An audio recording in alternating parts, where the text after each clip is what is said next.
I need you to go back to the first time you watched Goku turn Super Saiyan. This is probably one of your most memorable anime moments. Others that come to mind are seeing Naruto beat by the swing alone, Gon raging against Pito, and Luffy punching the Celestial Dragon in Sabaody. There's just something about these moments and many more that capture the core essence of what it is to be shonen.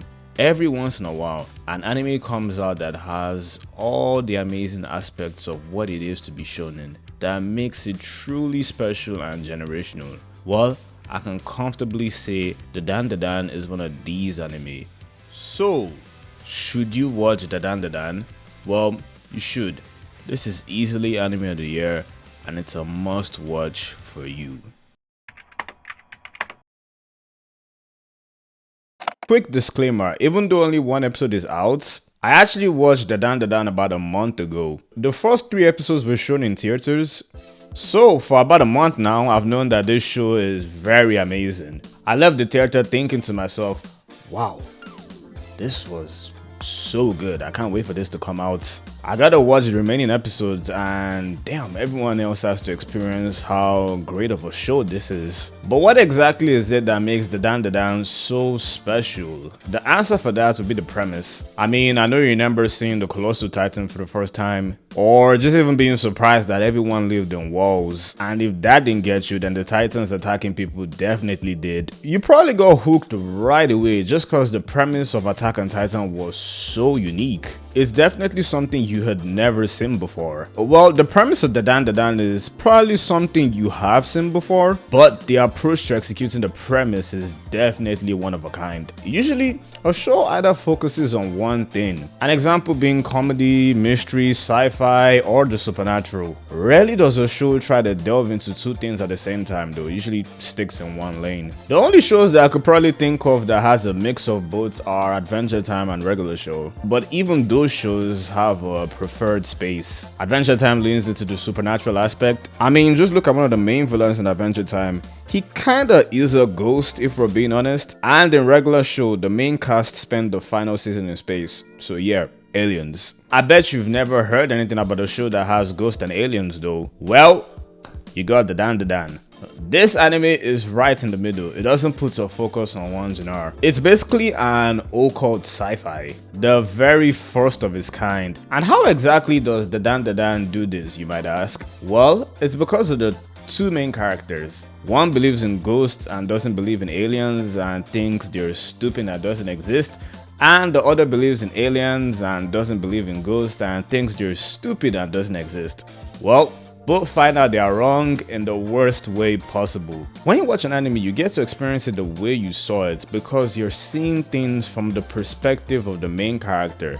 Imagine One Piece through Zoro's perspective, or Dragon Ball through Vegeta's perspective. Yeah, those shows would be completely different. I don't even want to think about it. You bring the perspective of someone that is an alien fanatic and someone that has spiritual ties, and just like that, you get your occult sci-fi. It works seamlessly. Speaking of main characters, there are 2 in this show, Momo and Okarun. I know, I don't mean a secondary character like Naruto and Sasuke. Both of them are the Naruto of the Dan.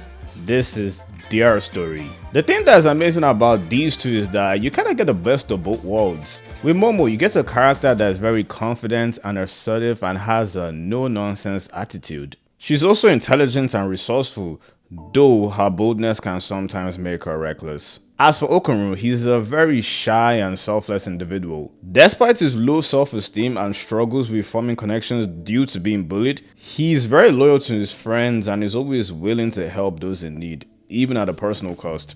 Both of these characters have very different personalities, and because of this, one is naturally gonna appeal to you more than the other. Like for me, I personally prefer Momo. She falls into the spectrum of anime characters that are very bold and charismatic. Characters like Shin, Toriko, or Yusuke. And I tend to really love this type of anime characters. But I understand that might not necessarily be everyone's cup of tea, and Okarun could heavily resonate with you instead. The point is though, there's something for everyone here. Another great thing about the show is the way Momo and Okarun complement each other so well. Just this dynamic alone adds another layer to the show that keeps things extremely engaging and interesting. The differences often lead to funny moments, which keeps the tone of the series well balanced between action and humor. And it's not like their relationship is set in stone. We actually get to see their chemistry develop as the story of Dadan progresses. This growth between Okaru and Momo is one of the things that will definitely keep you invested in the story. I haven't even mentioned other things like side characters, the villains, the world building, the power system, and arguably the most important thing of all: when it comes to the most important thing for any anime to be successful, Dadan blows this right out of the park. And what I'm talking about is obviously the animation of the show. This is very important because an anime could be the best ever, but if the animation is ass, yeah, nobody's gonna watch it. And I must say, this is peak stuff right here. I'm talking about Demon Slayer level, One Piece Get Island level, and Mob Psycho level type of animation. Dadan is absolutely a treat to look at. I mean, just look at some of these shots.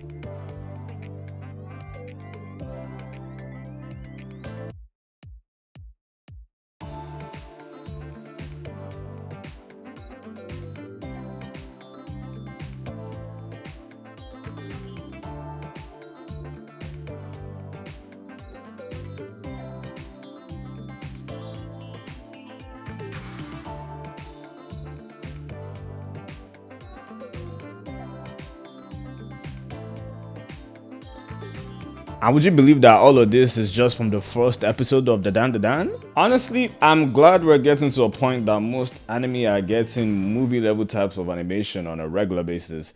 This was not something you expected, and I think Demon Slayer has a huge role to play, if I'm being honest.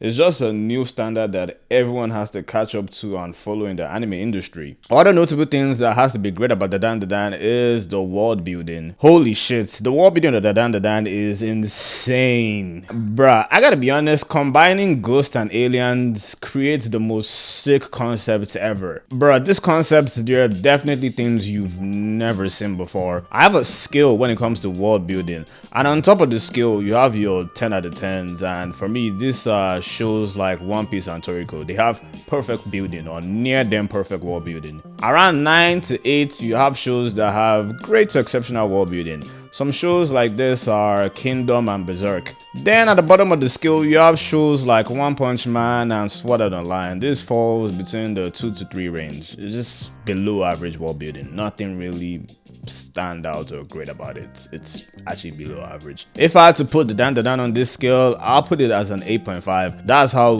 great the world building of the Dadan is. And even has a high chance to move up the rankings. Y'all are gonna see some shit. Now for the side characters, because you obviously need more than 2 characters to be interesting and give a shit about. And I don't know, but for some reason, anime characters that are always in a high school setting are always pretty interesting and compelling. Aside from you, Chad, yeah, you suck. Yeah, you're not good at all. Standing around looking cool and barely saying anything doesn't make you a great character. But yeah, we got some interesting characters in Dadan. They just don't stand around doing nothing, trying to look cool.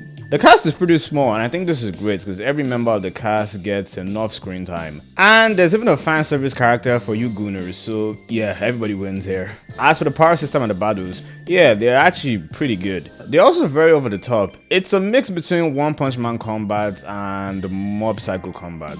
If you enjoy the combat in those shows, you definitely enjoy the combat in Dadan. It's like a mix of both. That's just really the best way to describe it without really spoiling anything. As for the villains, it kinda is like a stand user of the week formula if you're familiar with JoJo. If you're not, that's basically a revolving door of villains that pop up after the next to pose a challenge for the main protagonist.